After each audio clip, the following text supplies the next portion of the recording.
नमस्कार मित्रांनो, भुजंगराव शेळके या यूट्यूब चॅनलवर तुम्हा सर्वांचं सहर्ष स्वागत। दिवाळीच्या या सणानिमित्त तुम्हा सर्वांना दिवाळीच्या हार्दिक हार्दिक शुभेच्छा। हा सण सुखाचा, समृद्धीचा आणि भरभराटीचा जावो याच मनापासून शुभेच्छा। तर आज ना आपण एक महत्त्वपूर्ण विषयाला हात घालत आहे, तो आहे आपल्या नात्यांबद्दलचा। टॅपिंगच्या माध्यमातून नात्यांमध्ये आपण ज्यावेळेस टॅपिंग नात्यांवरती करतो त्यावेळेस अतिशय प्रभावीपणे रिझल्ट्स येतात आणि हे रिझल्ट्स आले म्हणजेच नातं आपलं सुधारलं। मग ते कोणाशीही नातं असेल, घरातल्या व्यक्तींचे असेल, कामाच्या ठिकाणचे असेल, आपल्या नातेवाईकांमधील असेल, कोणाचेही असेल, शेजाऱ्यांचे असेल, कोणाचे असेल, नातं आपलं चांगलं झालं त्यांच्याशी तर ऑटोमॅटिकली आपली सर्वांगीण प्रगती व्हायला सुरुवात होते। ओके, म्हणून मग नात्यांवरती भर द्यावा असं मला मनापासून वाटतं। नात्यांमध्ये एखादी समस्या असेल तर ती समस्याचं निराकरण व्हावं, त्याच्यातून आपण बाहेर यावं असंही वाटतं। मग याच्यातून मार्ग काढण्यासाठी टॅपिंग कशा पद्धतीने वापरलं गेलं पाहिजे हे आता आपण पाहणार आहोत। ठीक आहे, सो सर्वप्रथम मी एका व्हिडिओचा रेफरन्स देतो, तो म्हणजे आपल्या चॅनलवरील 2nd नंबरचा एपिसोड आहे, तो इथं त्याचा उल्लेख इथं करणं गरजेचं वाटतं। तो असा उल्लेख आहे की ज्याच्यामध्ये पर्सनल पीस प्रोसिजर आहे। मग पर्सनल पीस प्रोसिजर ही गॅरी क्रेग यांनी मांडलेली आहे। त्याच्यामध्ये काय सांगण्याचा प्रयत्न केलेला आहे की आपल्याला ज्याचा त्रास होतो, आता पर्टिक्युलरली आपण नात्याबद्दल बोलतोय, तर आपल्याला अशा नात्यांचा त्रास होतो अशी नाती आपल्याला लिस्ट आउट करायची आहेत आणि त्या प्रत्येक नात्यांबद्दल आपल्याला काय काय वाटतं ते थोडंसं पॉइंट वाईज करायचं आणि त्याच्यावरती आपण टॅपिंग चालू करायचं। थोडासा हा लेंदी प्रोसिजर होऊ शकतो, पण याच्याशिवाय मार्ग नाही आहे।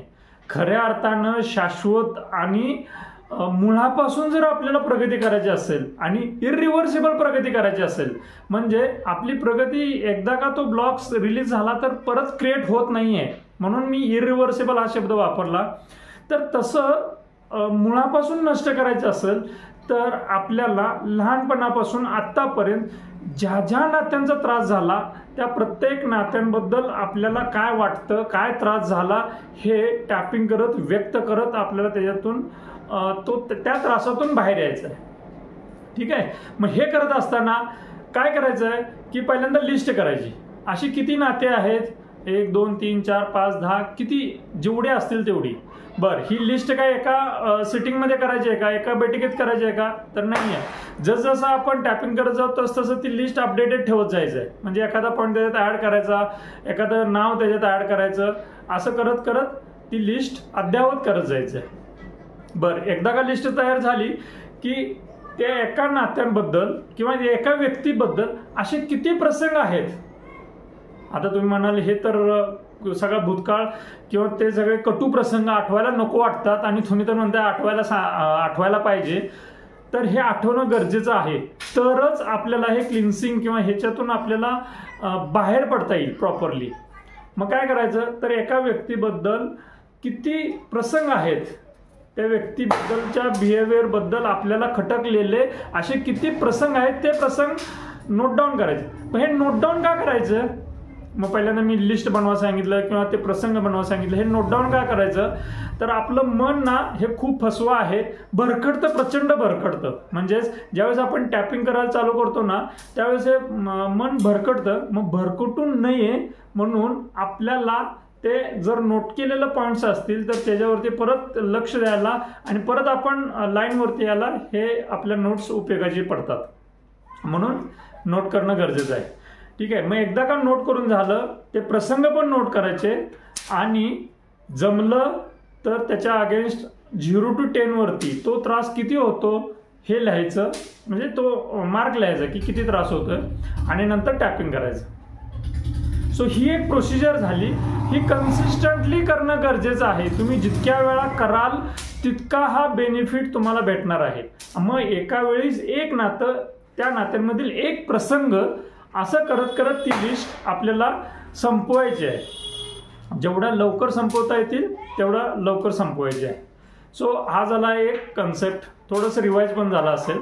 सो आजच्या व्हिडिओमध्ये मला इथे एक अत्यंत महत्त्वपूर्ण मुद्दा इथं सांगणं गरजेचं वाटतं की नात्यांमध्ये टॅपिंग करत असताना इथे एक गोष्ट लक्षात घेतली गेली पाहिजे, ती म्हणजे ते नातं कुठलं आहे, कशा संदर्भातला प्रसंग आहे, ह्याच्यामध्ये डिटेलिंग ज्यावेळेस टॅपिंग करू त्यावेळेस जायचं, म्हणजे इमोशनला घेऊन त्या डिटेल्स इमोशन्स काय आहेत ते चेक करायच्याच. पण मला इथं ह्या व्हिडिओमध्ये एक बॉटम लाईन महत्त्वाची सांगायची आहे, ती म्हणजे हे जे टॅपिंगमधलं एक मिरॅकल्स वाक्य आहे, अत्यंत अगदी जबरदस्त हे वाक्य आहे, ते वाक्य मात्र मनापासून बोलायचं स्वतःला. म्हणजे कोणतं, की हे असा प्रसंग घडला माझ्या आयुष्यात, असं असलं तरी सुद्धा मी माझ्यावरती प्रेम करतो, मी स्वतःला संपूर्णपणे स्वीकारतो.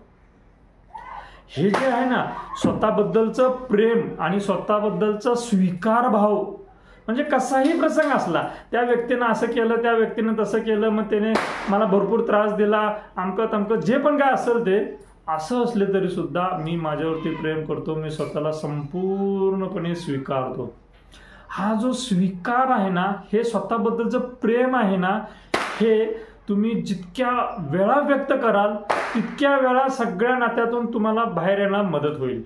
तुम्ही स्वतःलाच ॲक्सेप्ट केलं पाहिजे, तुम्ही स्वतःवरती प्रेम केलं पाहिजे. आणि हे टॅपिंग करत ज्यावेळेस आपण बोलतो ना, खूप जबरदस्त रिझल्ट्स येतात. ठीक आहे, हा एक महत्त्वाचा मेसेज आहे.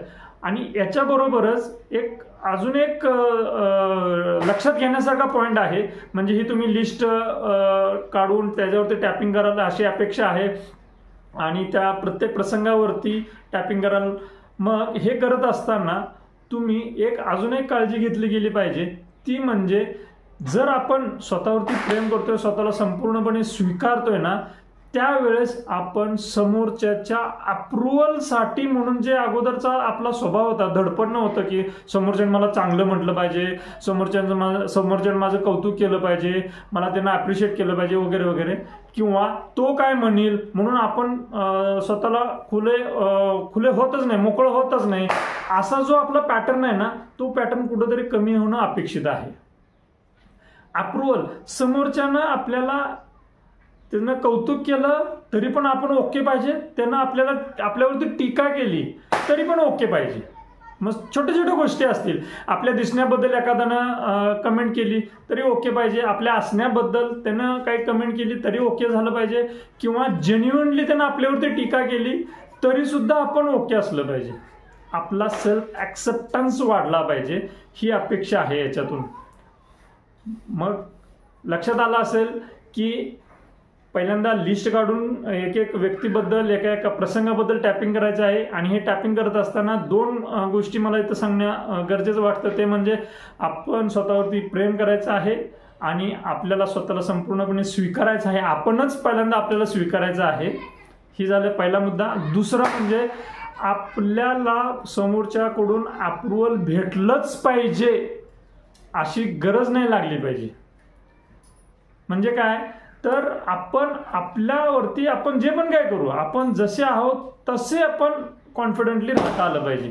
आणि हे तेव्हाच होतं जेव्हा आपल्याला ही जी लिस्ट आहे या लिस्टवरती आपण काम करू. ह्या लिस्टबद्दलचे ह्या सगळ्या अनेक प्रसंगाबद्दल आपण टॅपिंग करून ते रिलीज करायला लागू ना, त्यावेळेस खऱ्या अर्थानं आपण जसे आहोत तसे स्वतःला स्वीकारायला चालू करतो, स्वतःवरती प्रेम करतो. आणि ह्याच्यानंतरच ती स्टेप येते जिथं आपण समोरच्याचं अप्रुव्हलसाठी म्हणून आपलं वागणं बदलत नाहीये.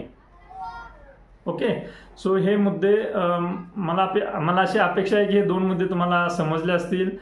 याच्या व्यतिरिक्त तुम्हाला नात्यांबद्दल काही प्रश्न असतील, नात्यांबद्दल काय कसं टॅपिंग करावं हे जर माहिती पाहिजे असेल तर नक्की मला कमेंट करायला विसरू नका.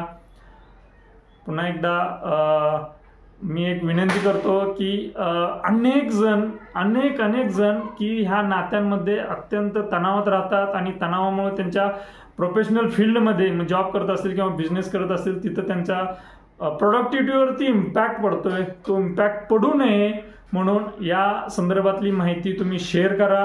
त्यांना थोडीशी तरी मदत होईलच असा हा पॉवरफुल कन्सेप्ट आहे. सो याचबरोबर मी इथं थांबतो. चॅनलला सबस्क्राईब करायला विसरू नका. धन्यवाद.